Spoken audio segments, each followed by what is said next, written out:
बिस्मिल्लाहिर्रहमानिर्रहीम। अस्सलाम वालेकुम फ्रेंड्स। आज जो हम टॉपिक करेंगे वो है डेप्रिसिएशन। आए तो सबसे पहले स्टार्ट करते हैं डेफिनेशन।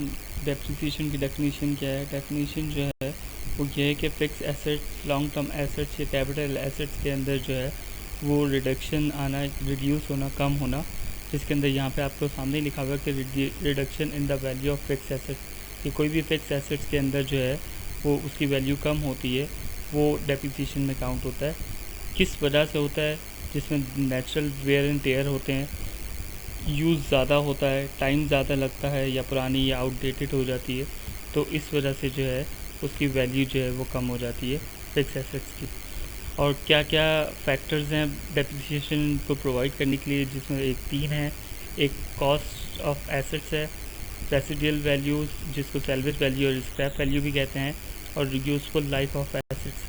तो सबसे पहले हम देखते हैं कि कॉस्ट ऑफ एसेट्स क्या है। कॉस्ट ऑफ एसेट्स को अगर हम डिफ़ाइन करेंगे तो वो ये है कि कोई भी चीज़ हमने मशीन खरीदी है तो उसकी जो एक्चुअल बाइंग प्राइस है वो हमारी कॉस्ट ऑफ एसेट्स है। जबकि जब हम रेसिडुअल या सैल्वेज या स्क्रैप के हिसाब से आप खुद समझ सकते हैं कि जब वो मार्केट में हम बेचने जा रहे हैं बिल्कुल ये स्क्रैप के माल के हिसाब से, तो जो हमारी सेलिंग प्राइस आती है वो हमारी स्क्रैप वैल्यू होती है। और यूज़फुल लाइफ यानी कोई भी एसेट्स की जो एक यूज़फुल लाइफ होती है, चाहे 5 साल 10 साल जितने भी है, तो वो आपकी मशीन की लाइफ के हिसाब से जो है वो हम बात करते हैं। नेक्स्ट यहाँ पे तीन टर्म्स होती हैं जो बहुत यूज़ होती हैं, जिसमें एक डेप्रीसिएशन है, एक डेप्लीशन है और एक अमोर्टाइजेशन है। जो डेप्रीसिएशन है वो टेंजिबल फिक्स एसेट्स होते हैं, जिसके अंदर बिल्डिंग, मशीनरी, इक्विपमेंट वगैरह ये चीज़ें जितनी भी जो है जिसको हम इजीली जो है वो टच कर सकते हैं, वो सब चीज़ें जो है वो इसमें काउंट होती हैं। जबकि डेप्रीशन जो है वो हमारे नेचुरल रिसोर्सेज से जो है वो रिड्यूस करती हैं, यानी रिड्यूस करती हैं नेचुरल रिसोर्सेज को, और ये इजीली जो है वो रिकवर नहीं होते।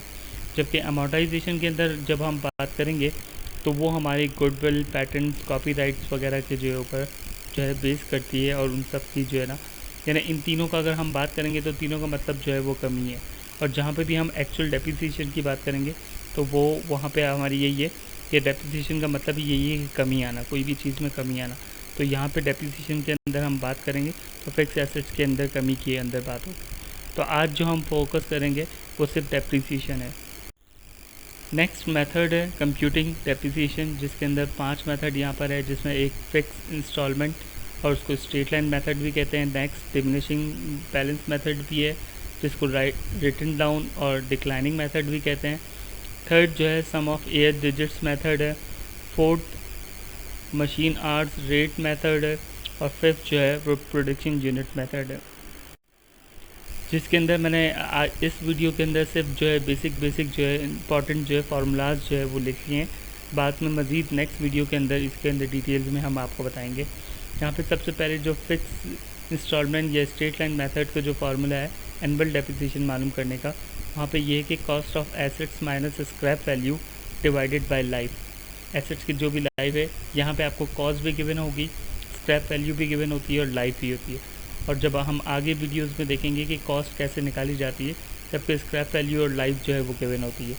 नेक्स्ट है डिमिनिशिंग बैलेंस मेथड या रिटन डाउन मेथड या डिक्लाइनिंग मेथड। उसका फार्मूला है एनुअल डेप्रिसिएशन निकालने के लिए कि कॉस्ट मल्टीप्लाई बाय परसेंटेज, जो आपको गिवन होगा। नेक्स्ट है सम ऑफ एयर डिजिट्स मेथड। उसमें एनुअल डेप्रिसिएशन मालूम करने के लिए कॉस्ट माइनस सैल्वेज वैल्यू या scrap value multiply by fraction, तो वो जब हम कंप्यूट करेंगे तो आपको डिटेल में बताया जाएगा।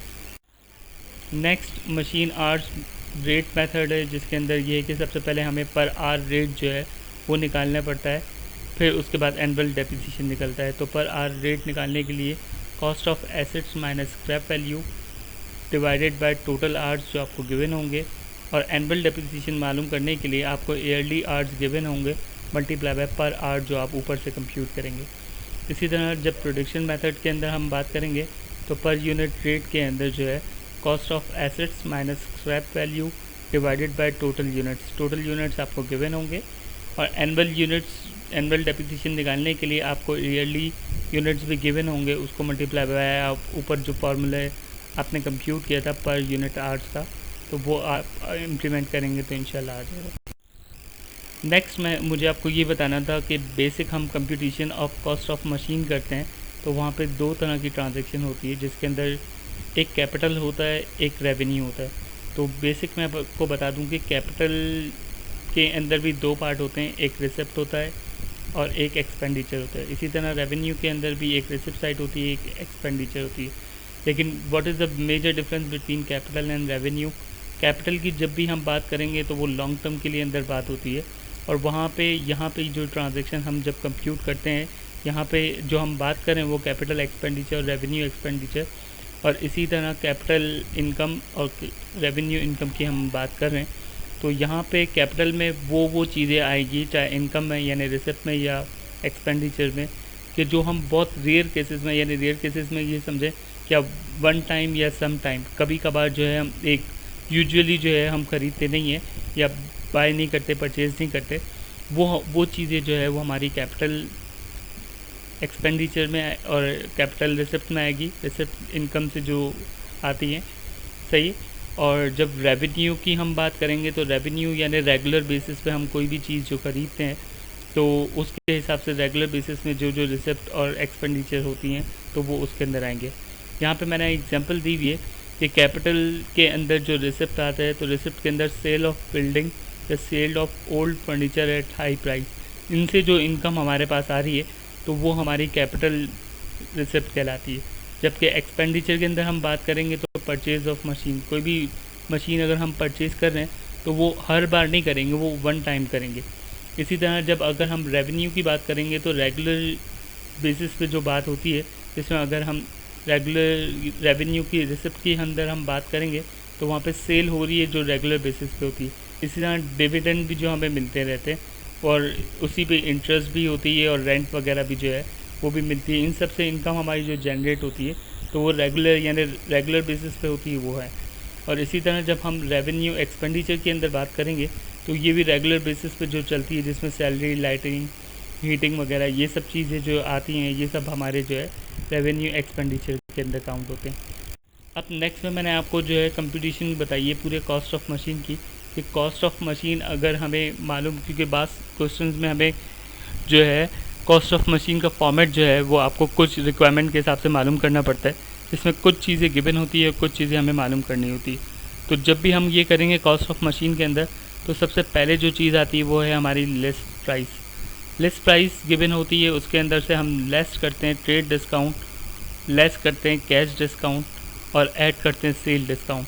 तो इसका ये कंप्यूटेशन बिल्कुल आपके सामने है। जो चीज़ें लेस की है वो मैंने ब्रैकेट में लिखी है, और उसके बाद जो है जो हमारे टोटल अमाउंट आई है, जो हमारी इनवॉइस प्राइस है, इसके अंदर एडिशनल हम मज़ीद ऐड करते हैं एडिशनल कैपिटल एक्सपेंडिचर।